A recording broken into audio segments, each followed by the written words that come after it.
Les enseignements de ce forum, je pense que ça a été très utile dans la mesure où on a pu analyser les impacts du Covid sur nos partenaires, sur le partenariat euro-méditerranéen d'abord et sur la donne géostratégique en Méditerranée. Je pense que la Tunisie a des atouts à faire valoir, notamment en revisitant le projet de partenariat que nous avons avec l'Union européenne et nos partenaires sont tout à fait ouverts à cela. Et comme l'a si bien dit Monsieur l'ambassadeur de l'Union européenne, Monsieur Marcus Coronaro, il y a des opportunités à saisir, je pense, importantes.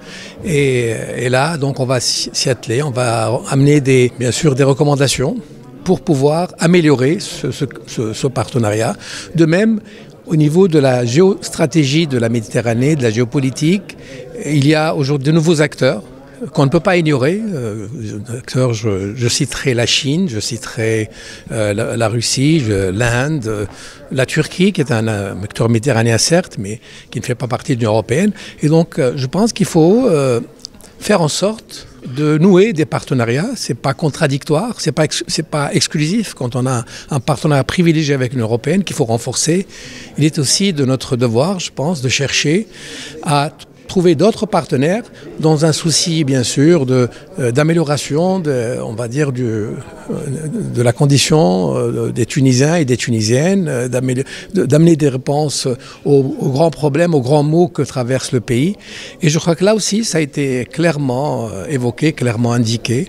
Donc, évidemment, ce matin, nous avons abordé le problème des villes dans le changement climatique. Comment donner à ces villes, on va dire, la possibilité de s'organiser et de pouvoir jouer un rôle dans le changement climatique.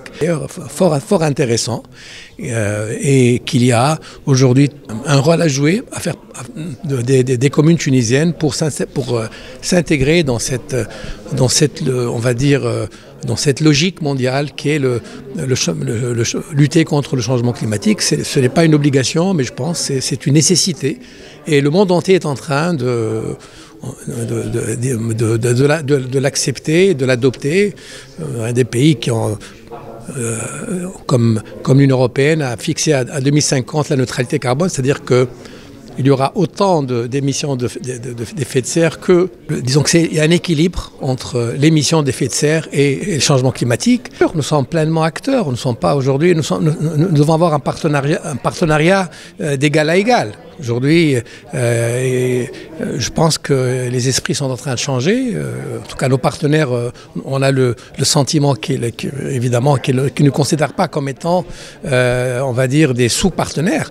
Et donc là, parce que nos problèmes seront leurs problèmes. Si aujourd'hui, nous ne réussissons pas la transition démocratique et en même temps la transition économique, et si aujourd'hui, nous n'arrivions pas à fixer aujourd'hui les populations dans le sud de la Méditerranée, la situation deviendrait critique pour eux, pas pour nous bien sûr, et pour eux. Donc aujourd'hui, tout le monde est conscient qu'on ne peut plus résoudre nos problèmes, qui soient d'ailleurs sanitaires, comme l'épidémie de la Covid-19, comme les problèmes économiques et sociaux, donc de manière unilatérale. Donc il y a le multilatéralisme qui est en train d'être mis à jour et que nous sommes conscients que nos problèmes seront résolus de manière commune.